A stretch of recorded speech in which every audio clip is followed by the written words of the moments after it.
Fat Literature with hosts Natalie Handel and Gabrielle David at the Langston Hughes Library. Coming up next on Fat Literature, Professor Poet Meena Alexander and publisher Ram Prasad Devineni talk about Asian American writers and their impact in the literary community, featuring visual artist Takeshi Yamada. Funding for Fat Literature has been provided by the Langston Hughes Community Library and Cultural Center of the Queensborough Public Library and its funders. Additional funding for Fat Literature was also provided by the Intercultural Alliance of Artists and Scholars Incorporated and its funders. Fat Literature's website is made possible in part by Queens Council on the Arts, with support through J.P. Morgan Chase Arts and Culturally Grants Program, with special thanks to our individual donors and viewers like you. To be or not to be? That's not the question. It's fact. It's fact.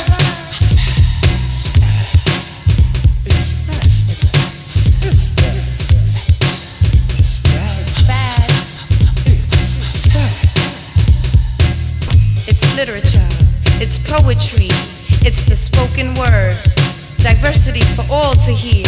It's fact. It's fact. Fact literature.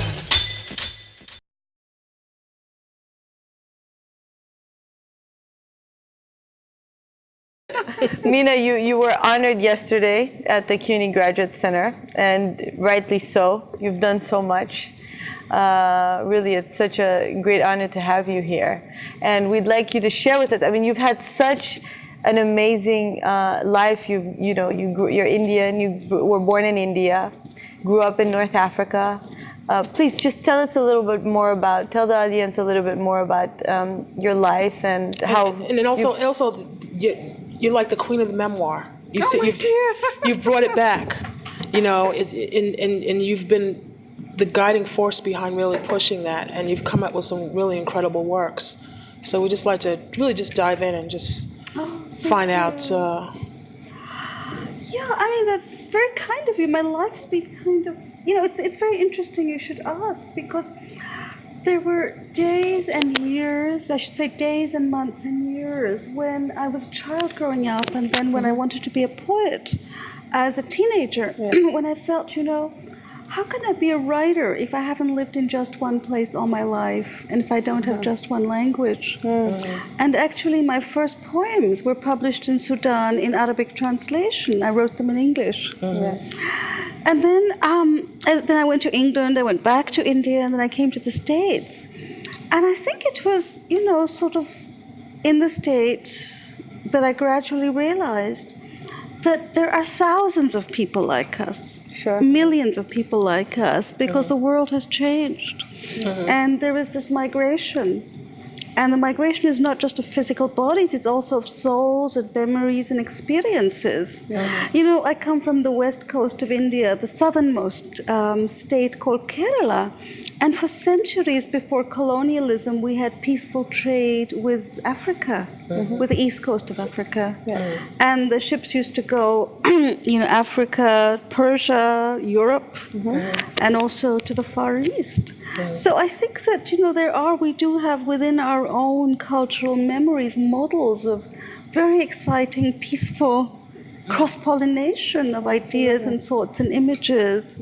So it doesn't all have to be the warrior mode. Of course. But what made you, you grew up with many different languages. You inhabited all these different languages. That's right. Why did you start, did you always write in, you wrote in English, you said, when you were very young, and you continued in English. Well, when I was very little, I wanted to be a circus trapeze artist. Okay. And then I had no sense of balance. I kept falling off. I would construct these little things and try and walk on them, and I kept falling off. So I thought, well, that's a useless profession for me.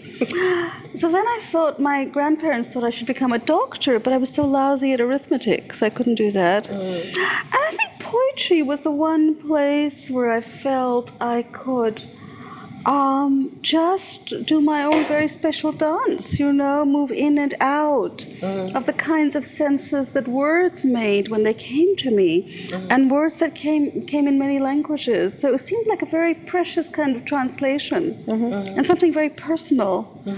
And I think very often as a child, I lived in between languages, and I thought, well, I could make a poem that was in between languages. Though, of course, literally you can't do that, but it felt like that.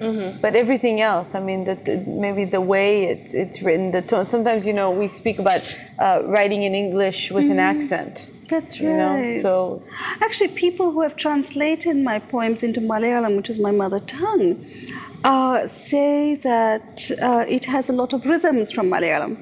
Oh, does it? And I don't know. You don't say it? One can't see too much in what one writes, otherwise one wouldn't write. One sort of writes what one doesn't know, I often think. That's true, I think so. So, rather than writing what you consciously know, you have to write what is in you, but you don't actually know. And by writing, you have some momentary clarity.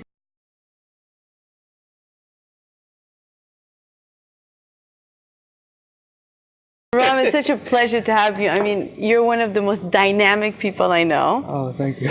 Publisher, filmmaker, writer, and you're doing excellent work. Tell us what made you start RATTAPALLAX, your magazine, literary magazine. Well, we started, it's still very young, only about 5 years. And it was basically started here in New York with a couple of friends that I met at a cafe. And I think that's how all literary journals seem to start. They meet at a cafe, and then sort of the drive goes from there. But most recently it's sort of taken on a very different dynamics. It's really focused on globalization and how literature sort of falls into the issue of globalization. Because we do a lot of programming now outside of the US, all over the world, especially in South America, where I find some really incredible stuff. And it's very unique being an Indian American going down to South America, where there's very few of us down there, and doing programming and sort of representing the U.S. there as well. Yeah, and you, especially Brazil, right? Because you're doing Brazil and Chile, because I think recently you also went there. Right, Chile. But you in Brazil especially, you're having the magazine distributed there. Right. Tell us more about how that came about, or what took you there. And also, I have to say that it's one of the only, I think the only magazine that also has a CD. Right. Yeah, that's special. And also, it's young, but it's quite an institution now. That's strange to hear that, but yeah, the young institution, full of institutionalized poets. No, but we're the only magazine to have a CD. That was from the very beginning, and our whole press sort of follows that line, because we believe the power of sort of the vocal word and the poetry, in a sense, transcends the page. There's a dialogue that creates with the audience when you hear it as well, in addition to reading it on the page.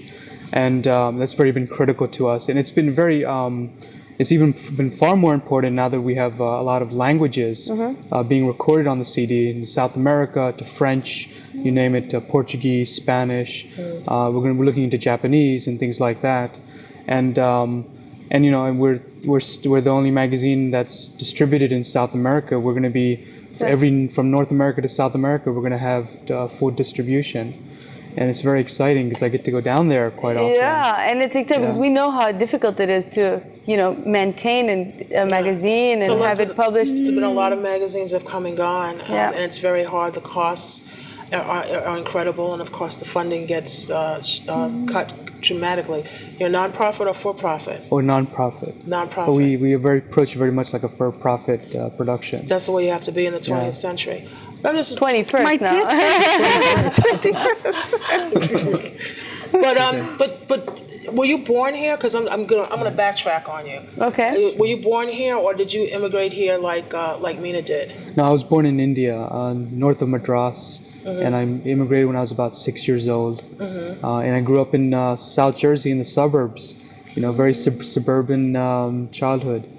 So how did you get involved with literature and poetry? Is this something that you just in a cafe, like you said? I mean, that was it. I mean, no, were you writing or doing anything before then, or just? I had a horrible time with English.